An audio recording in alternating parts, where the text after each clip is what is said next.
Berjarak sekitar 160 km sebelah barat kota Palembang, di tengah lebatnya perkebunan karet dan kelapa sawit yang gersang dan panas terik akibat kemarau panjang, terdapat sebuah oase hijau yang menyejukkan di kawasan Tempirai, Kabupaten Penukal Abab, Lematang Ilir, Sumatera Selatan. Inilah Jongot, petak hutan kecil yang dirawat secara turun-temurun oleh warga suku Musi sebagai warisan leluhur mereka. Jongot juga menjadi benteng terakhir penjaga pangan, papan, obat alam, dan air bersih di tengah perubahan iklim ekstrim. Memasuki kawasan ini, atmosfer seketika berubah drastis menjadi sejuk, diiringi embusan angin dari rindangnya tajuk pepohonan raksasa, nyanyian burung liar, dan suara serangga hutan yang bersahutan menciptakan harmoni alam yang menenangkan. Lisa, salah satu ahli waris hutan Jongot, mengisahkan bagaimana petak lahan ini memiliki makna penting dalam kehidupan warga suku Musi.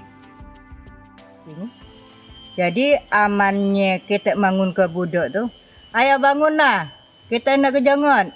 Kita ngambil rangung, ngambil dion, nak ngambil buah tampoi jinya.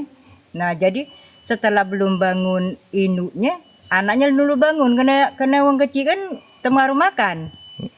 Nah, jadi jinnya itulah cara kami aman jom kari kemung bio Nah, jadi mungjung bilik kan ngolok tolong orang kecil.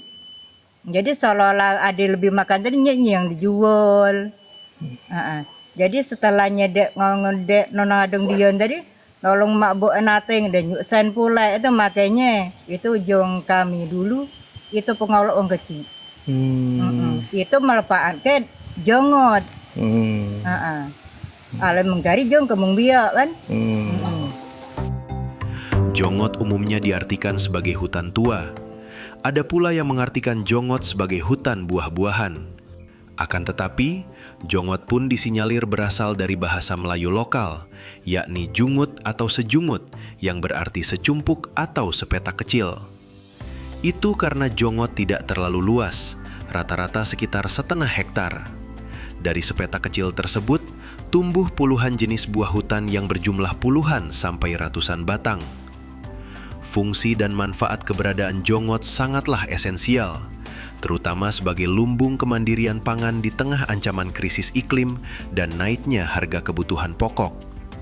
Hutan kecil ini menyediakan nutrisi secara gratis dari puluhan jenis buah hutan langka, seperti durian hutan, durian kuning, tampui, hingga rambai, yang hasilnya bisa dinikmati langsung atau dijual saat panen sedang berlebih.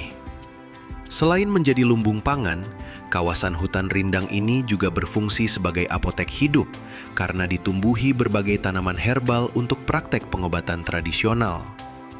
Lebih jauh lagi, di saat banyak sungai mulai tercemar, pepohonan Jongot tetap mampu menjaga kejernihan aliran air yang menjadi habitat memancing ikan-ikan lokal berharga tinggi, sekaligus menjadi rumah pelindung bagi berbagai satwa liar seperti primata dan burung endemik. Sayangnya, keteduhan benteng ekologi terakhir suku Musi ini sedang berada di bawah ancaman kepunahan yang serius. Desakan kebutuhan ekonomi kerap memaksa para ahli waris untuk mengalihfungsikan atau menjual lahan sakral ini kepada pemilik modal untuk kemudian diubah menjadi perkebunan monokultur. Ekspansi industri sawit dan karet di sekitarnya telah menyedot cadangan air tanah, membuat tanaman endemik di dalam Jongot mengalami kekeringan ekstrim hingga banyak pohon durian dan buah langka yang berujung mati.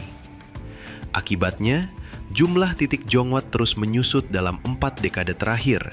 Dari sekitar 200-an titik pada era 80-an, kini diperkirakan hanya tersisa sekitar 150 titik saja yang masih berjuang bertahan. Melihat situasi kritis benteng ekologi tersebut, kearifan lokal ini tentu tidak bisa lagi dibiarkan berjuang sendirian melawan arus modernisasi.